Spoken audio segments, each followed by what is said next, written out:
We love this country, what can I tell?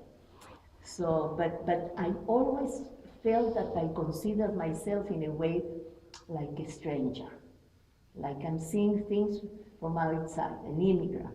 I always kept myself and was like observing, like an observer of the human condition of this society that is so different from all we experienced before.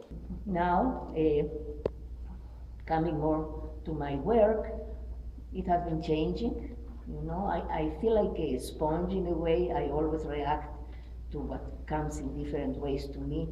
If it's things that happen or things that I read or things that I see, I just respond to that. If I'm angry at somebody, I wanted to make a statue of them in all their ugliness.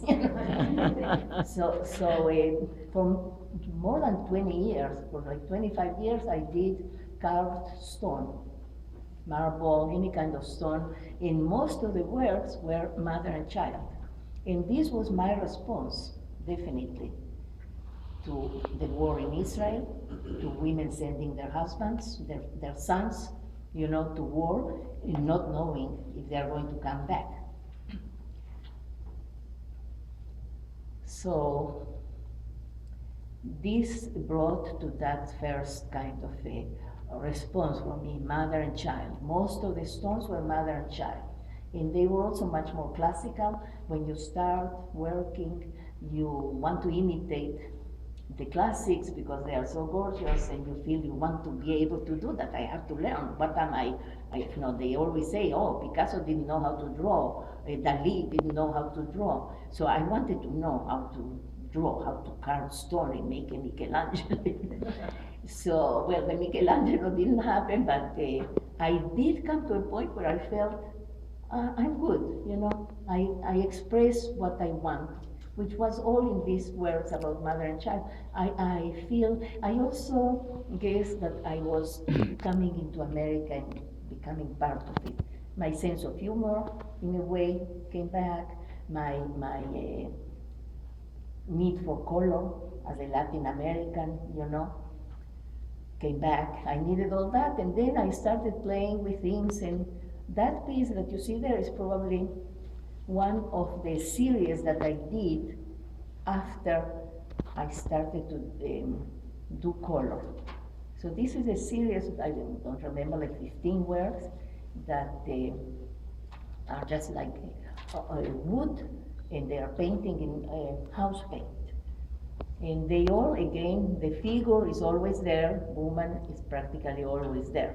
They always are, you know, showing the nature of woman or her problems, her needs, her tragedies, whatever. So, but again, if I look at her, she's a little feminist, she's big. Because she was inspired by a sculpture by Edgar Degas, who is known as a painter, but he was definitely a very good sculptor.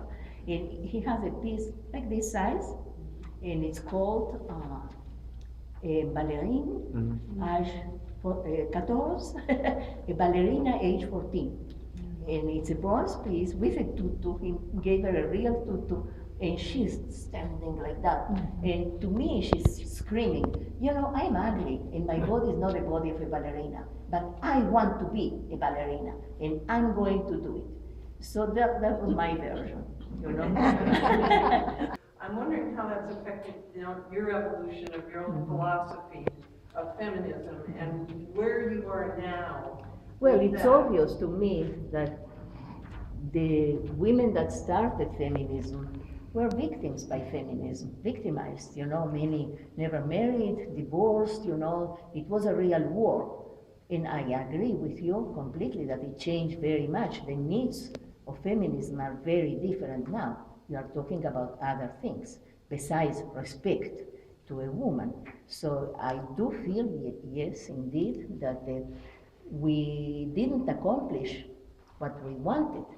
You know, I'm not into feminism, I'm just an artist, you know, I have nothing to do with any movement, but I do feel that all these amazing women suffered from wanting to be feminists and living their lives as feminists.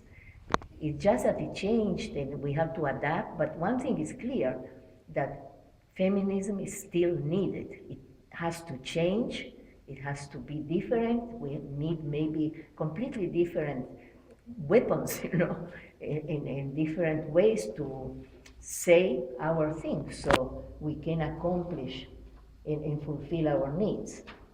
So.